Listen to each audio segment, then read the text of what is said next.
Jatrabari, a hotspot of state killing during the July-August uprising, witnessed one of its deadliest days on August 5th, claiming at least 19 lives. Recently, a powerful film documenting the Jatrabari killings was released by the ITJP, Tech Global Institute, and the Outsider Movie Company. The film presents key evidence aimed at holding perpetrators accountable. Led by Yasmin Sooka, the ITJP, with the help of local researchers, gathered crucial testimonies and footage.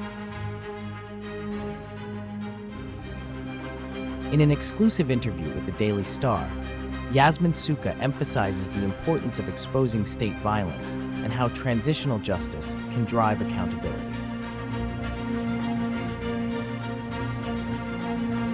Last year, we were asked by some colleagues to begin doing some work on economic crimes and corruption in Bangladesh. And just as we began the discussions on which particular cases we wanted to have a look at, you had the protests which then broke out in Bangladesh. And in discussions with our colleagues over here, we then started to document what was happening during July and August, because it was really about being able, as these violations were unfolding, to begin to get an accurate picture of what was happening. And so we worked with, two groups of people. David Bergman, who is one of our researchers, pulled together a number of young people here in Bangladesh who were able to go around and to collect the testimonies of many of the victims from their families, and also to collect as much cell phone footage that was available. We began to look at how do we use the footage and the testimonies to really begin to deal with both what we call truth recovery, because it was very clear that for many of the families, they didn't really know. They saw on film and in the media what had happened to their children, to their husbands, to their daughters, but they didn't know about it firsthand. And we'd also heard that Bangladesh had set up revived really the International Crimes Tribunal. And so for us, the next best thing was about how do we actually ensure that the cell phone footage we collect is able to be entered into evidence for dealing with accountability purposes. Because, in the field of international criminal law, the question of digital technology and how you use that to ensure that, that evidence is admissible in a trial is very different to dealing with, old-fashioned ways of collecting evidence. You have to make sure that you authenticate the cell phone footage. You also, use new digital technologies of chronolocation and geolocation to begin to pinpoint, where the cell phone footage was taking place. And all that's part of the verification process.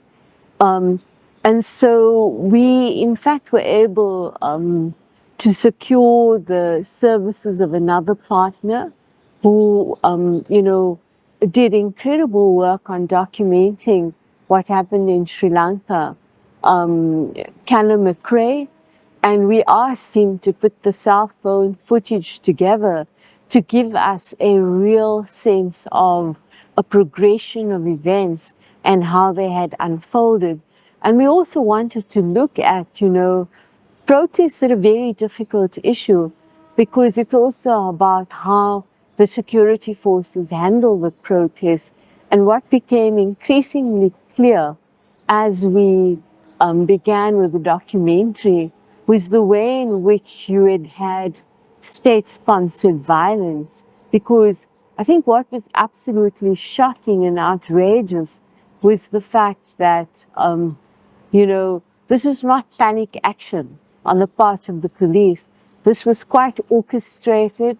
It was planned, it was ordered, and obviously at the highest levels, because the way in which the police used live ammunition on protesters who were mainly civilians, who were unarmed, who had no real weapons, I think, except some of them were brandishing posters and sticks, but they were not in a position really to defend themselves. And I think neither did they expect the reaction that they got. There was no warning sign that the police were going to act in that way or to fire live ammunition. And so what we did is we, in fact, made two documentaries. The one deals with the incident at the Jatrabari police station, and the other one deals with a single incident of a young man, Ridoy Ali, who was also killed, and the circumstances around the brutality of his killing. And, as a result of putting the footage together, we got a very clear picture of atrocity crimes which were really being perpetrated, in our view, by the police, who obviously had to have had received their orders at the highest level from the state. We wanted to ensure that we not only were in a position to hand these documentaries over to the tribunal, but we also wanted to have a public showing of it. We wanted the families of victims to be able to see it, so that, they would also see that there was not only a historical record, but that there was also an evidentiary record of what happened. And at that time, we also wanted to have, I think, further conversations about how much more usefully we could use the evidence. We met with the families of victims, and we've gone on to meet with officials really in the interim government, and many of the heads of these commissions that were established by Professor Yunus, and also meeting with civil society groups.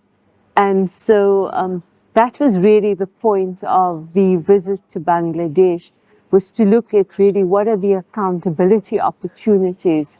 And it was very clear from the discussions that we had with the families of victims that what they were all looking at was criminal accountability.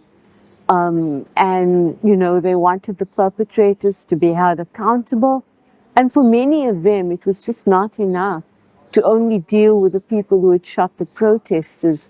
They were very clear that they were looking at the head of state and politicians who were responsible, and particularly ministers who were involved in giving the orders that in fact the protesters should, the protest should be stopped, but in such a brutal way, by killing the protesters. We also met with the chief prosecutor of the tribunal, Tajul, and my two colleagues, Carlos Castrosana, who's a Spanish magistrate and prosecutor who's worked in many transitional justice contexts, and my other colleague, who is a Swiss policeman who's been a key investigator in many post-conflict areas around the world. They did 2 days of training with the ICT's prosecutors and investigators, because obviously for them, the whole field of international criminal justice has changed a lot since the trials were conducted in Bangladesh many years ago. And so it was really bringing them up to speed on how you prove each element of a crime against humanity, and, to look at the conduct really of the security forces in what had happened. And we also had, a number of meetings with, I think, some of the new leadership. I guess you call them advisors and not ministers. And we met some of those student leaders who become advisors. We met with the chief law advisor, um, and really began to get a picture of how we could be helpful really to this cause of dealing with impunity in Bangladesh. What was the reaction from the chief prosecutor, from the judges? I think it was very positive. And what was also very clear was that the prosecution and the investigations would need a lot of support, both technical capacity and, of course, the question of resources. They don't have, and I think the chief prosecutor was very clear at the launch yesterday of the documentaries that, what the ICT lacked was the access to the digital resources which are necessary now to deal with prosecutions which rely on the new kind of digital technology.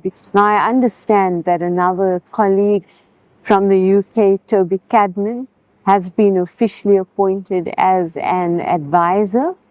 But nevertheless, I think Bangladesh is going to need a lot of assistance because these kinds of trials are costly. The training is costly and it needs really the right bodies to be able to do that.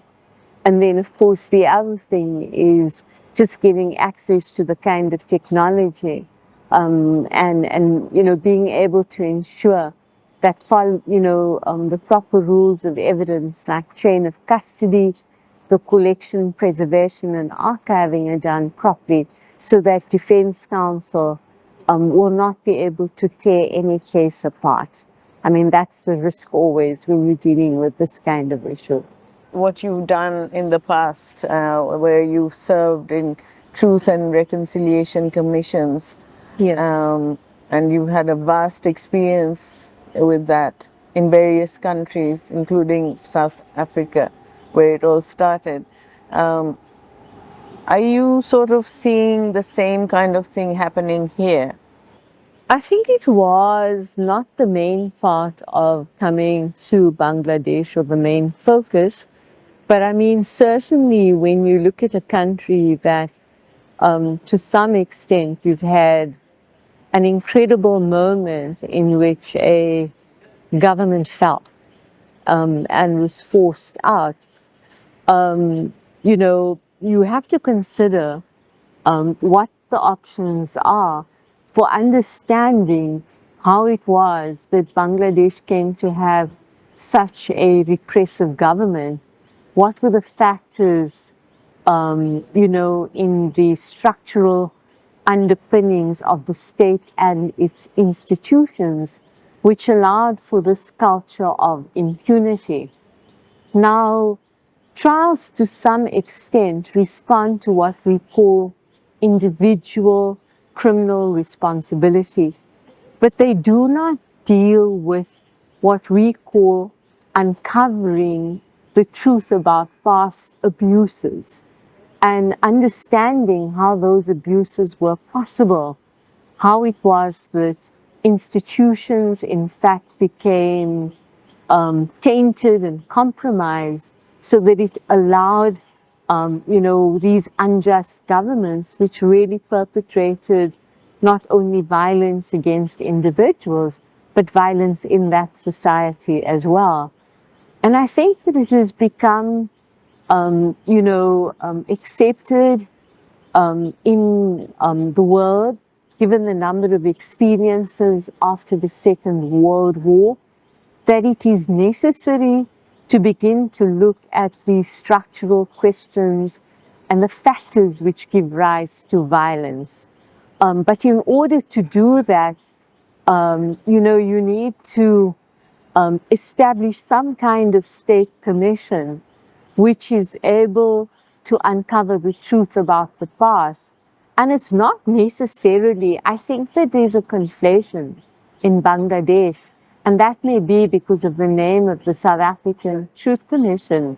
We would call this a truth recovery process, which is aimed at building a new narrative for the country around how it was possible for Bangladesh to have so many years of repressive governments, and how it was possible for this kind of institutionalized state-sponsored violence to happen. A truth commission will also allow you to look at the question of corruption, which is another big factor in many of our countries. So I don't see, truth commissions as being about reconciliation.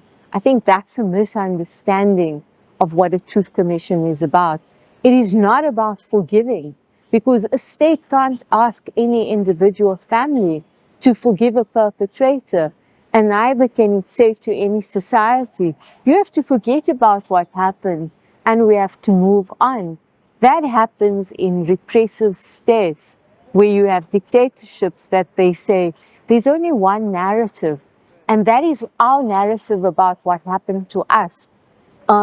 And there's an unwillingness to engage in the fact that the state apparatus has been used to facilitate and promote one kind of national identity. And so a truth commission, in a way, begins to uncover how it was possible, how the state system worked.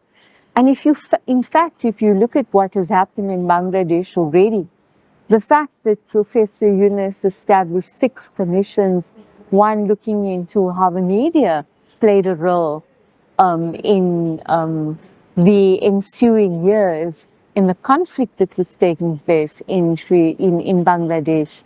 The fact that you have a constitutional commission that is looking at whether there need to be amendments to the constitution so that the notion of equality and the question of fundamental rights of all being guaranteed. Those those recommendations are already a form of looking into what happened in Bangladesh. And of course, you have the Corruption Commission, you have all of these other bodies. But you also have to look at the role that many government departments played. And that has been important in many countries. For instance, in mine, we looked at the role of the corporations. We looked at the role that labor played in maintaining a very important space to protect the rights of workers, irrespective of the race group they belong to, and how they took on the corporations to stop them from profiteering and, in fact, becoming an extension of the state's repression.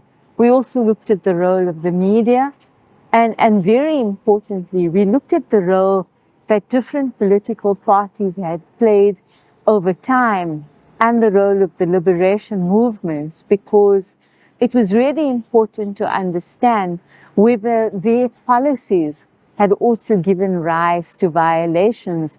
And that's when we discovered that, in fact, within the state in South Africa, within the apartheid state, you had parallel structures where decisions were being taken by, particular elements of the government. We had a state security council which operated and authorized clandestine operations, which set up and funded death squads in the country, which were allowed to take out people. And that is where lists of people's names and, operations were approved. And so the apartheid state, after 1980, we were able to prove that, in fact, they had become a criminal state responsible for state violence. Now, that is important because a truth commission will make recommendations, It will, in fact, firstly prepare a factual account of what happened during a particular period that you've had these repressive governments in power. It will look at the role of all of the different political parties. It will also look at the role that civil society has played, the media, and of course corporations, because often you find that there's a link between a violent state that commits human rights violations and of course economic crimes and corruption. And that is increasingly becoming a big feature because it also gives rise to this enormous inequality. I mean, in many of our countries, when you look at the huge levels of inequality, 10% of the population enjoys 80% of the benefits of the country, and the other 90% live below the breadline. And so those are questions I think one would need to deal with. And it's interesting, you know, South Africa, of course, was confronted with a very particular problem. We had a historical race and class division that went right back to the days of colonialism. And so we had a very polarized society that was based on race. One was black and one was white. But it was very clear that this was not where you could say to people, oh, go back to your own country. This was a country in which white people lived as well. And so President Mandela, who had spent so many years in jail, for him the obsession was really, how do you ensure that you create a society not in which people love each other, but where there's a fundamental contract that they put together and they agree to, which gives rise to a basis for them being able to live side by side without the fear that they're going to kill each other, because that was the reality of our time. And so for him, reconciliation was about the owning of responsibility for what had happened. It was about acknowledging the violations that had taken place, both to individuals and the violations of our society, the right to dignity, the right to equality, the right to freedom. And that could only happen after there was some expression of remorse and reparations, and only then could you begin to say that you have put together a basis for a new society to begin to live with each other. That was his conception of reconciliation. Sure. It was certainly not about forgiving and forgetting, because that is a very personal element, and no society can forget what happened to them. Forgetting is another way of these things recurring. And that is why when we talk about transitional justice, we talk about 4 pillars: the right to truth, not just for the individual, but for the society; the right to criminal accountability and to justice; the right to reparations; and the right to institutional reform and the guarantee of non-recurrence. And this includes, the question of memory, historical memory, and memorialization initiatives as well. So it's interesting, in Tunisia, for instance, when they set up a Truth Commission, they called it the Truth and Dignity Commission. In other countries, it has been called a Truth and Justice Commission. So truth commissions are not about reconciliation. And at the end of the day, there's a real question which I think the tribunal and the country will have to answer. How many trials can you have? Who are you going to put on trial? Because, by nature, criminal prosecutions are also fairly selective. Are you going to try the foot soldiers who are left in the country? I know that Bangladesh has talked about trying the leadership who have fled in absentia. Is, that going to solve the real question of how was it possible for her to have such a grip on power and to use the state's resources in a way which really impoverished the country? but also created so many violations in the country.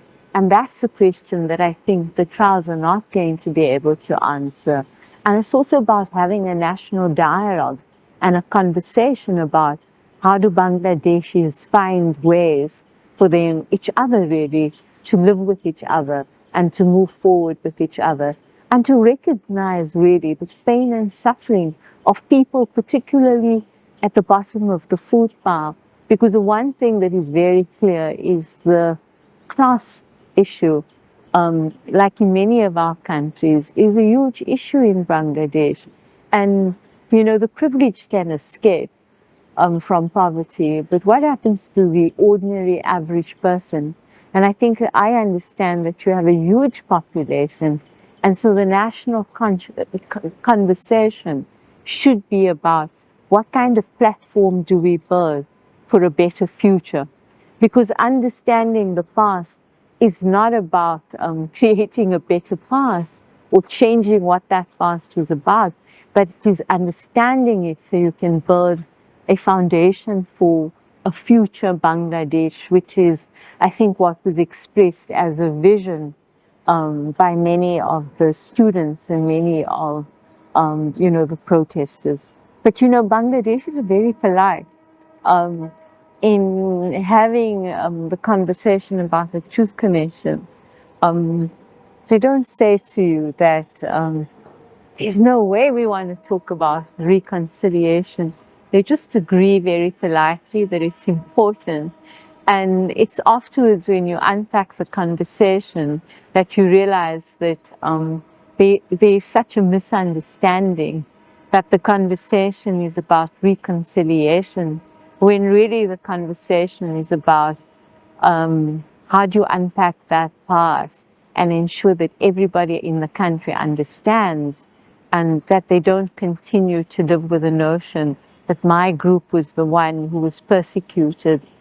Because when you have that kind of narrative and you think that it's only about what happened to you and not what happened to the other person, then the possibility of revenge and victor's justice, I think, can become quite a challenge going forward.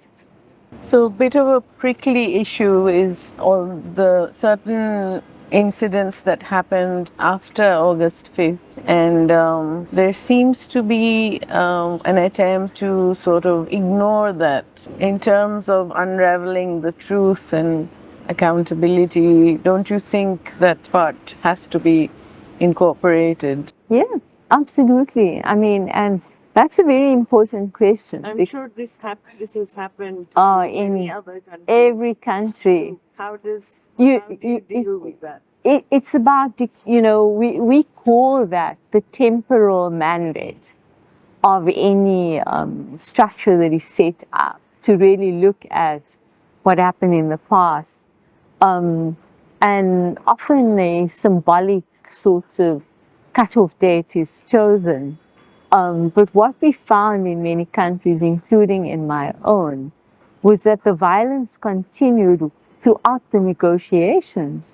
And so the Commission's mandate then changed from, you know, just looking at a date when the negotiations started, but really going right to the point when the president was, you know, after the elections, the president was inaugurated, and that was to ensure that, in fact, you took into account everything that happened up to that moment.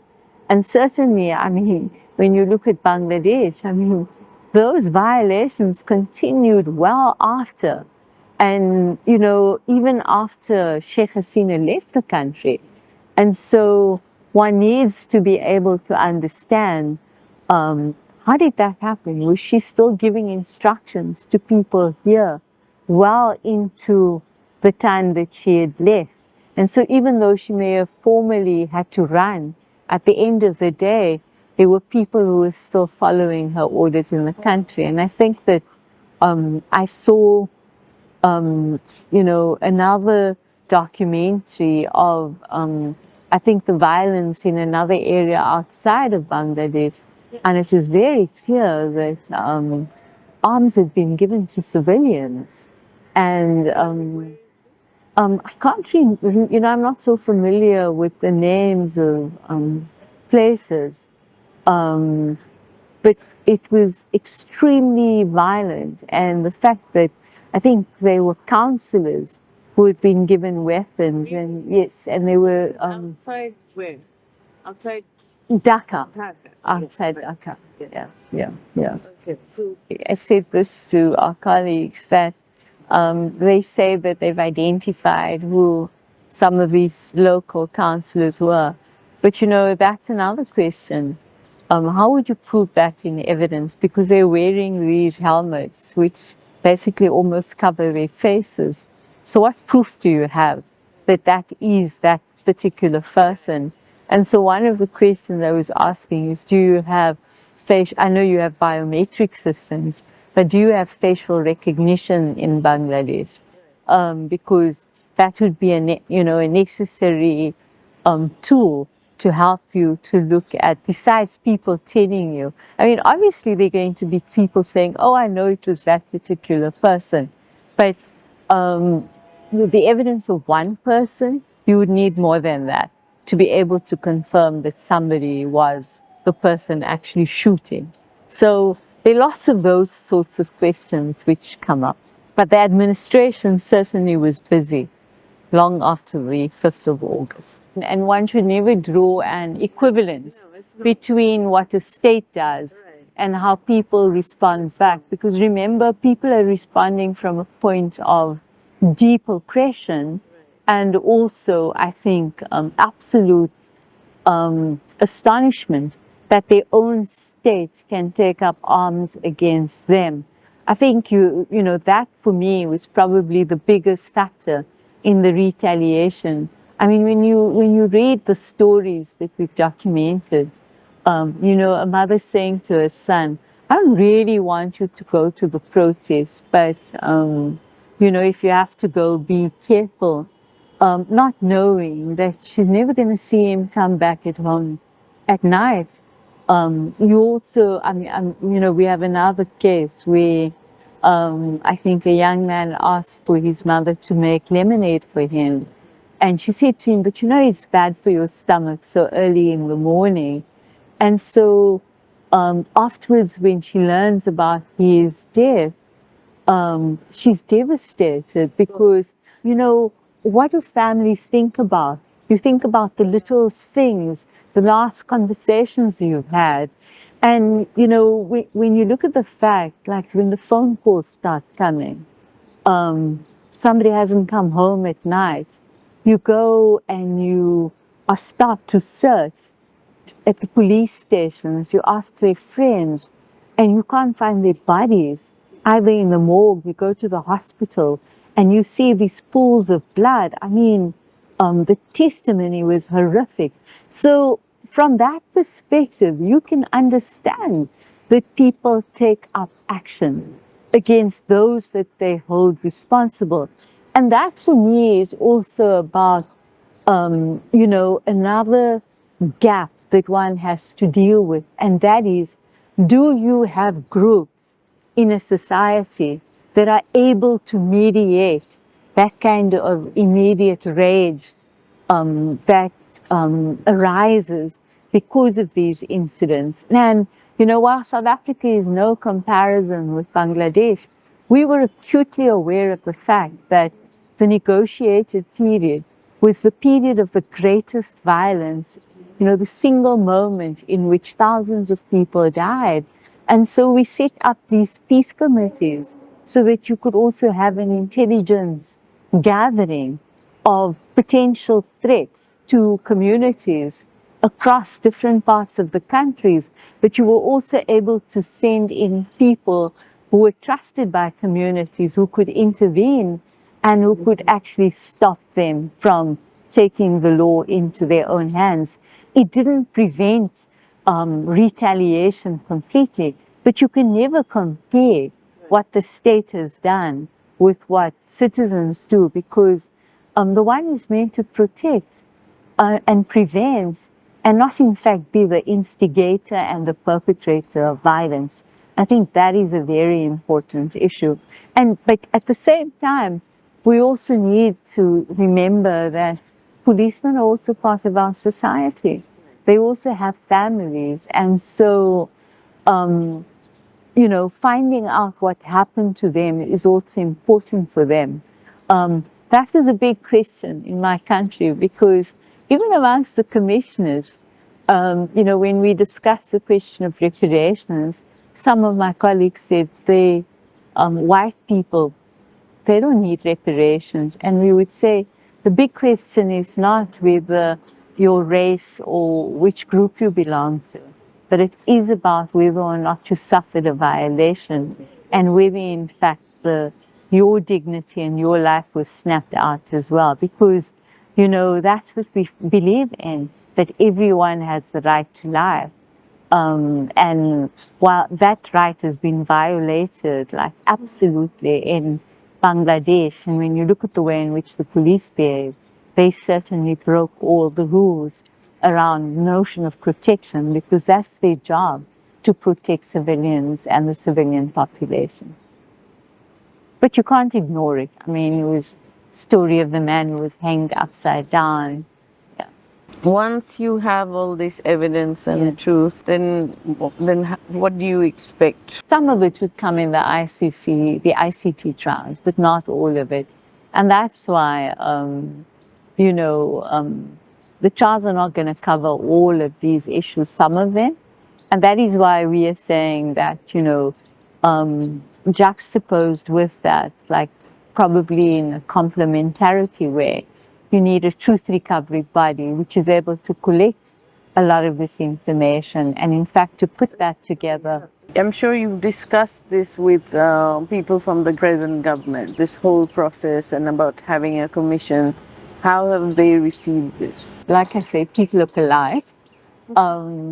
And, the two words that come up, no forgiveness, no reconciliation. And that's understandable in the kind of violence that you've seen here in Bangladesh. And one then has to explain what it's about. But I think that obviously for most people, the most important thing at this point is criminal accountability. And that's okay. Because, in many countries, in fact, you have it the other way around. You have governments who don't want to deal with criminal accountability. And then they say, oh, you need peace first, and then you can have justice. And that can be an excuse for never, ever having to deal with accountability. And so I think that in this case, people are saying that justice is important. My responses to that has been, of course, justice is important, because you have to respond to what people want. But at the same time, as a government, you also have an obligation. And so you have to think about peace and justice, in fact, being mutually complementary to each other. They reinforce each other. And it should not be the one at the expense of the other. But that's this is just the start of conversations. It's going to take a lot of conversation. But it was really interesting. One of the fathers of one of the young men that had been killed, he was interesting because he said, in his words, he was expressing exactly what we were saying, that you can, deal with, you can have a trial, but how are you going to change the system? How are you going to make sure that the same forces don't return, but with different faces? And he talked about the system needing, really real scrutiny and reform. And I mean, I'm paraphrasing what he said, but I think he was incredibly insightful, that you need to go beyond just the individual accountability. You have to really look at the bigger question of how do you build a new society on a new value system, actually. Now that you've covered quite a bit here, and then you're going back, So, what happens now? Well, we have a meeting with our colleagues, the groups that we've been working on the ground with. And I think the question for us is, how can we be most useful? Um, you know, um, we've been in situations like, if you look at the work we've done in Sri Lanka, it has not been possible to get any form of domestic accountability in Sri Lanka because, in a sense, the government has never wanted to deal with the security forces or the different political regimes that made the killings possible. And there you have some of the worst atrocities that took place during the end of the war. And you also had atrocities take place in the 1980s, but targeted then against the people who are in government right now. And so we possess probably the biggest archive of evidence of, crimes in Sri Lanka. And the question has been how to use that. And so we've brought, cases under universal jurisdiction in other countries, using their domestic laws, but their international responsibility around accountability. We've also used the evidence we have to sanction perpetrators. And in many cases, we've also done visa bans, not just for them and their immediate family members. And in the case of the former head of the army, General Shavendra Silva, neither he can travel or his wife or his children to the United States. In the case of the two former presidents, the two brothers, Mahinda and Gotabaya Rajapaksa, both of them were sanctioned in Canada. So neither they nor their children can travel to Canada, and any assets they have in these countries can be frozen. We've also had judges sanctioned. And the other area that we've worked on has been peacekeeping. For 1 year, we ensured that the Sri Lankan army couldn't participate in peacekeeping. Peacekeeping is seen as prestigious. Country earns money, the individuals earn money. And we, compel the UN peacekeeping to actually set up a vetting and screening process so that if you had been involved in violations in your own country, there's absolutely no way that you should be allowed to go to another country and do peacekeeping there. And already in Bangladesh, you have RAB, yes, in 2021.